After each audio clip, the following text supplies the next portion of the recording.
बात करेंगे हरियाणा की डबल सुसाइड मिस्ट्री की।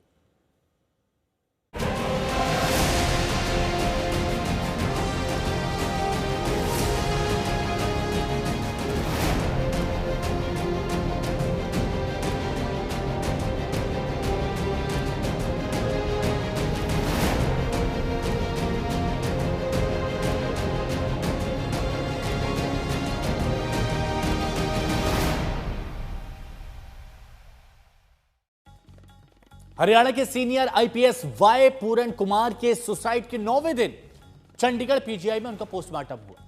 पूरन कुमार के शव को उनकी आवास पर ले जाया जा रहा था और थोड़ी देर में उनका अंतिम संस्कार भी होगा। बड़ी खबर आपको बता रहे हैं, अब से थोड़ी देर में उनका अंतिम संस्कार भी किया जाएगा।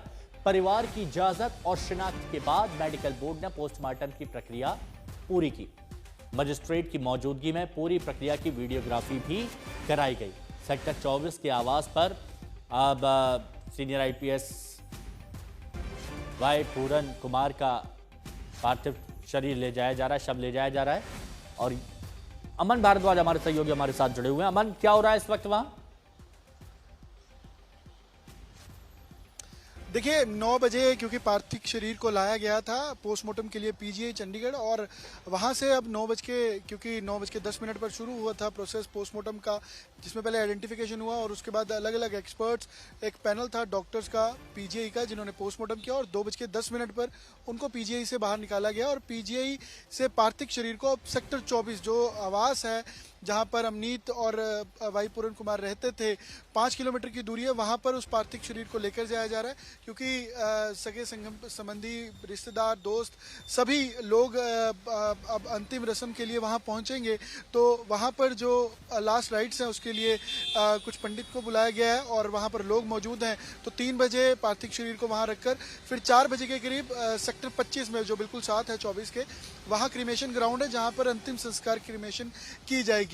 और इसके साथ ही आज 9वां दिन है हिमांशु, और काफी क्योंकि कश्मकश थी कि कब परिवार पोस्टमार्टम करवाएगा, कब कंसेंट होगा, कब ये क्रीमेशन होगा, और उसके बाद राजनीतिक तौर पर भी क्योंकि काफी चैलेंजिंग था सरकार के लिए भी, और जो डिमांड्स थी परिवार की, एफआईआर के साथ साथ कि एक्शन लिया जाए, अरेस्ट किया जाए डीजीपी को, एसपी को, रोहतक को, और साथ साथ वो कार्रवाई भी एक तरीके से देखने को मिली कि ऑफिशियल डीजीपी हरियाणा में लगा दिया प्रोफाइल केस, बड़े बड़े लोगों के बयान सामने आ रहे थे, बड़े बड़े लोगों की चर्चाएं सामने आ रही थी, तो हाई प्रोफाइल केस ये बन गया था।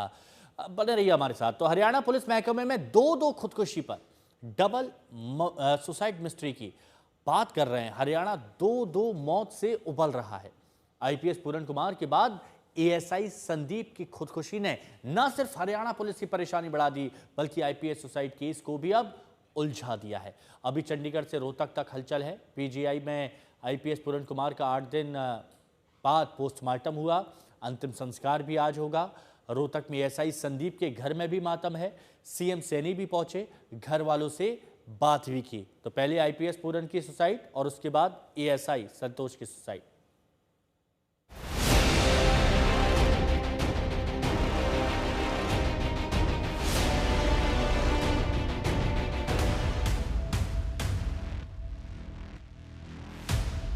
छह दिन पुलिस महकमे में दो खुदकुशी, डबल मिस्ट्री से हरियाणा में उबाल। अभी आईपीएस पूरन कुमार की सुसाइड मिस्ट्री खत्म नहीं हुई। हरियाणा का पूरा अमला संभला भी नहीं था कि एएसआई की खुदकुशी ने हड़कंप मचा दिया। हैरानी तो यह है कि एएसआई संदीप की खुदकुशी भी सीधे सीधे आईपीएस पूरन कुमार से जुड़ी है। पूरन कुमार की तरह संदीप के पास से भी सुसाइड नोट बरामद हुआ। 4 पन्नों के नोट में संदीप ने पूरन पर आरोपों की बौछार कर दी, उन्हें भ्रष्ट बताया, उनके गैंगस्टर्स से लिंक जोड़े, 50 करोड़ की डील की बात की। यही नहीं, सुसाइड से पहले संदीप का वीडियो भी आया। इस वीडियो में एएसआई संदीप ने डीजीपी को ईमानदार बताया और आईपीएस पूरन को बेईमान। इनकी भ्रष्टाचार की जड़ें बहुत गहरी हैं। जो दरखास्त इनके खिलाफ कंप्लेंट हुई थी, उसी भ्रष्टाचार से डर के इसने सुसाइड कराया है। एक केवल भाई तू बदनाम होगा और परिवार की राजनीति में भी नुकसान पड़ेगा, सारी चीज़ों में नुकसान पड़ेगा। इसने अपने परिवार को सबको बचाने के लिए सुसाइड की है। इसकी घरवाली को भी डर है कहीं इसकी भी भ्रष्टाचार का भंडार ना फूट जाए। आयोग में बैठकर ने इनके घरवाले ने, इसके फादर ने, सब ने भ्रष्टाचार किया। इनकी भी जांच होनी चाहिए संपत्ति की। भाई इनको लाइसेंस नहीं मिल रहा ये भ्रष्टाचार करेंगे और एक जाति का नाम पर नहीं, सच्चाई सामने आनी चाहिए। इसने भ्रष्टाचार कराया था, परेशान कराया है सबको। अब संदीप का बैकग्राउंड भी समझ लीजिए। आईपीएस पूरन कुमार पर आरोप लगाने वाले एएसआई संदीप वही शख्स है जिस पर आईपीएस के घर वालों ने चंडीगढ़ के रास्ते में उनकी गाड़ी रोककर उनके पीएसओ सुशील कुमार को जबरन ले जाने, वारंट या एफआईआर कॉपी मांगने पर धमकी देने का आरोप लगाया। सुशील को 5 दिन हिरासत में रखा गया। आरोप है कि उस पर पूरन के खिलाफ बयान देने के लिए दबाव डाला गया और इसी घटना के बाद पूरन ने खुदकुशी की। कुमार आत्महत्या करते हैं। उसके बाद कल देखा गया कि संदीप लाठर जो यहाँ रोहतक के रहने वाले थे, रोहतक के साइबर सेल में काम करते थे, वो आत्महत्या कर लेते हैं। एक सुसाइड नोट भी छोड़ के जाते हैं और साथ ही वीडियो भी बनाकर जाते हैं जिस पर वो पूरन कुमार पर गंभीर आरोप भी लगाते हैं। इस मामले में अब देखा जा रहा है कि सियासत भी बहुत हो रही है। अगर इन्वेस्टिगेशन की बात की जाए, अभी जो परिवार वालों की बड़ी मांग है वो पहली है कि एफआईआर रजिस्टर करवाई जाए। इस मामले में लेकर देखा गया कि मुख्यमंत्री ने परिवार वालों से बात भी की, उन्होंने न्याय का आश्वासन भी दिया, पर परिवार वालों की साफ मांग ये है कि जब तक इस मामले पर एफआईआर नहीं होती तब तक बॉडी पोस्टमार्टम के लिए नहीं दी जाएगी। अब सवाल है कि पुलिस महकमे में दो सुसाइड की मिस्ट्री क्या है, क्या सच है? एएसआई संदीप ने तो पूरन की सुसाइड को करप्शन के खुलासे के डर से जोड़ दिया, लेकिन खुद जान क्यों दी, ये बड़ा सस्पेंस है। संदीप का दावा है कि आईपीएस पूरन के गैंगस्टर इंद्रजीत से गहरे रिश्ते रहे। केस ड्रॉप करने के लिए उसने 50 करोड़ की डील की। ये वही राव इंद्रजीत है जो मंजीत मर्डर केस में नामजद है। यहाँ तक कि ब्लॉगर एल्विश के घर गोली चलवाने में भी उसी का हाथ बताया जा रहा है।